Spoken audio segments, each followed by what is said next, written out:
One of my biggest fears for the Fantastic Four First Steps was seeing Reed Richards' powers in live action, but my goodness, the Marvel Cinematic Universe, MCU, finally did it right.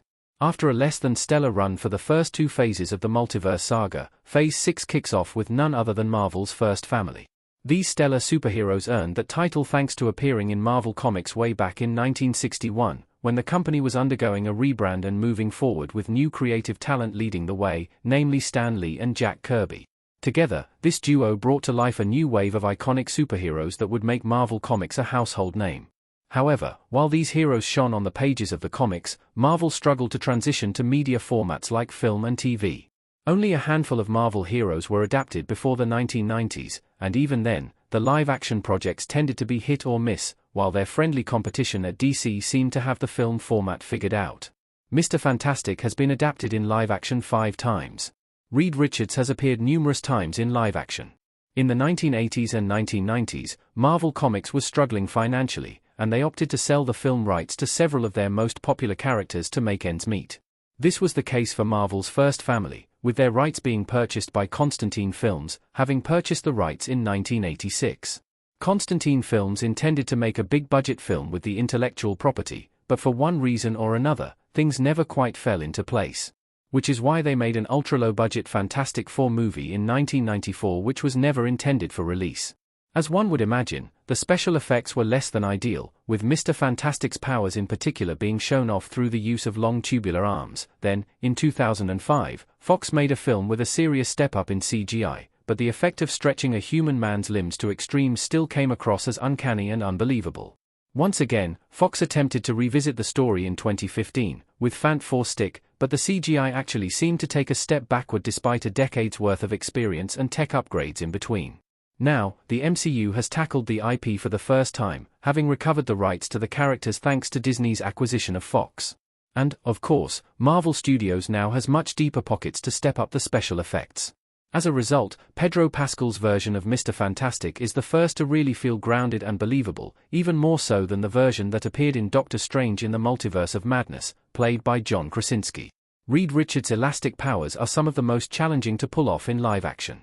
Mr. Fantastic has a unique power for live action. The thing is, while some powers are external, like Johnny Storm's ability to produce and project fire, others are physical transformations, like Ben Grimm's rock body, and others still react with the body to create new effects, like Sue Storm's invisibility. Reed's powers allow him to stretch, pull, and reshape his human body.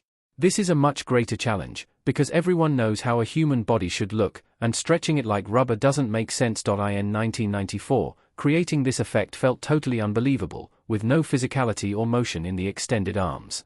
In 2005, it went too far the other way, with Reed Richards becoming a stretchy creature that didn't look human when his powers were activated. And it's best to glaze over the effects of 2015's Fant 4 Stick altogether. Getting the balance right between the fantastical and reality is a challenge. But the MCU took the challenge head-on, and they got creative about how they could make this character come to life. From the pages of the comics, where they stretch, squeeze, fold, and bend, to the film, where these abilities are replicated, but in a much more believable way. The MCU had the means to get it right, and they did not disappoint. Reed Richards had his powers on full display in the Fantastic Four: First Steps. Obviously, Marvel Studios has access to significantly more funding than previous Fantastic Four movies. In addition, they have collaborated with numerous VFX artists who have helped to shape the MCU, and break new ground on what is possible to achieve with CGI in film. But they also approached the character more carefully than in previous versions. Reed Richards, as seen in the MCU, is the most experienced iteration of the character to date, having already been saving the world for 4 years.